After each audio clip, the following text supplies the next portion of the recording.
Hello everyone, my name is Kinjal Ghore. I have been a trainee under Mr. Sachin Walia sir from January 2023. Currently, I am pursuing BTech in Electronics and Communication Engineering and I am in third year. Today is 23rd of April 2025 and in my today's video, I am going to explain a key concept from networking, that is ARP, which stands for Address Resolution Protocol. It works silently in the background but plays a key role in how devices communicate over a local area network. We know that devices use the protocol address, that is the IP address, to identify each other logically. And when it comes to actually sending the data, then the device need to know the hardware address of another device, that is the MAC address of another device. So what happens if your system knows the protocol address but doesn't know the hardware address, that is the MAC address of another device? That's where the ARP steps in to bridge that gap. So an ARP helps us in mapping the IP address with the hardware address of a device. It is used to find the hardware address of a known protocol address. So let's try to understand that how the ARP helps us in finding the hardware address. So basically, ARP has two components. First one is ARP request and the second one is ARP response.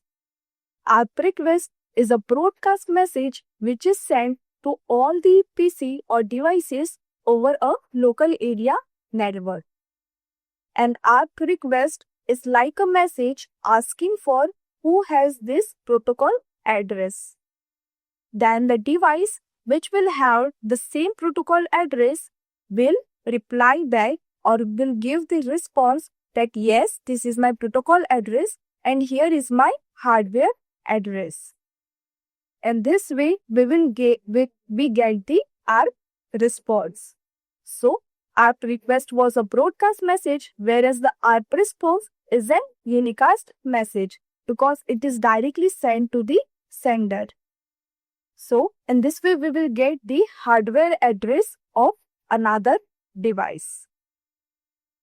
So let's break down what's there inside an ARP message. An ARP packet is created on the layer 3, that is the network layer of the sending side.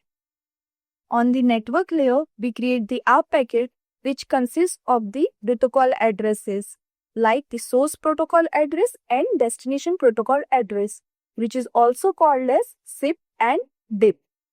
The next thing is hardware addresses, source hardware address and destination hardware address. Next, we have type field. In type field, if it is an ARP request, we will put 1 and if it is an ARP response, we will put 2. In the ARP packet, the protocol address, source protocol address is the protocol address of the sending side and the destination protocol address is the protocol address of receiving side.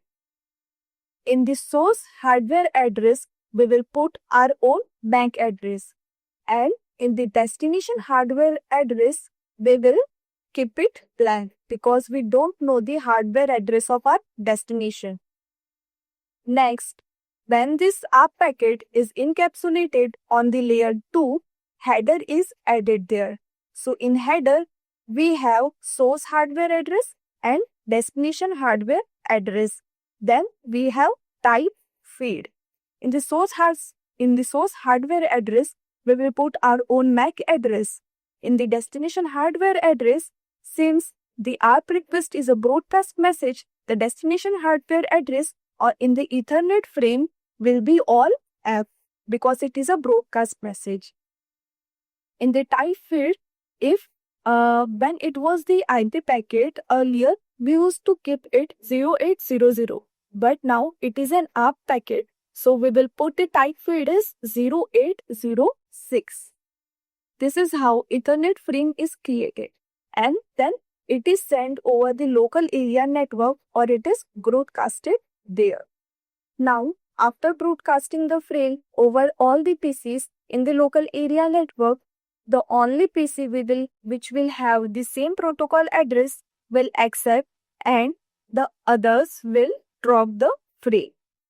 Now, the PC which accepted the frame having the same protocol address will create an ARP response and send it back to the receiver by letting him know that here is my hardware address, that is the MAC address. So, let's try to understand it with an example. For example, you are in a local area network. Suppose in my PC, I have my MAC address, that is the hardware address, as A, and IP address, that is the protocol address, as 192.168.10.2. And I want to send some data to PC2 which have the protocol address as 192.168.10.3. But I don't know the hardware address of PC2. So I can't send data to PC2.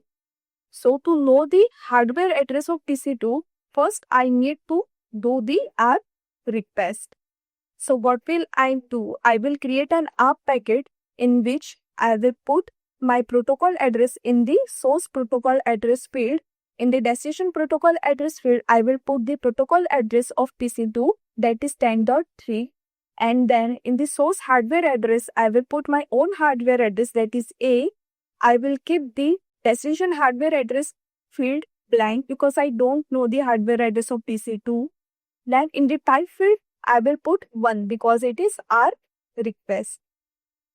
Then on the layer 2, I will add the header with source hardware address as my own hardware address A.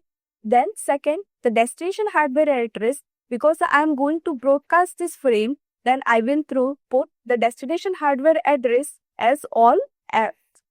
Next, in the type field, I will put 0806 because it is an ARP packet. Then I will send the frame over the switch or the hub and it will broadcast it. After broadcasting, when PC2 will receive the frame, it will check the destination hardware address which will be all F and it will accept it. And on the layer 3, it will look for the destination protocol address which will be its own protocol address and hence it will accept it there. Then it will look at the type field. In the type field, it will be 1.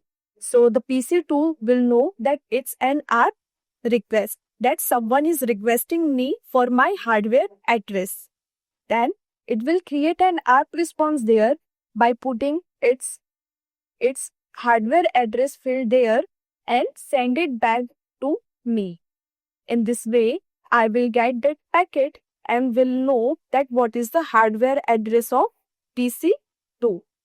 In this way, I will get the hardware address of PC2 and now I can send my data to PC2.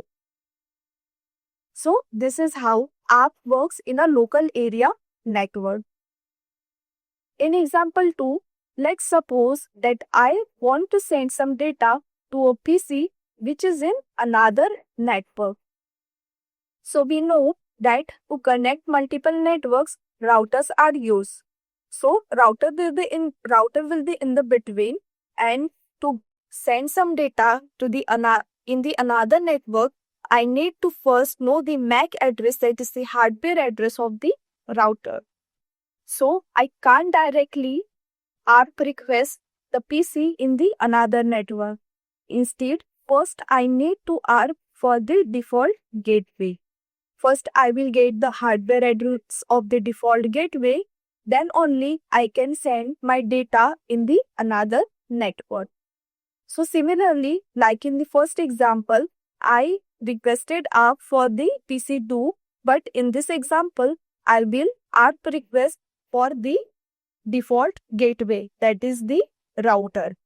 So I will create an ARP packet again in which I will ARP for the default gateway's hardware address, then the default gateway will reply me back as the ARP response and will give the MAC address or the hardware address of the default gateway.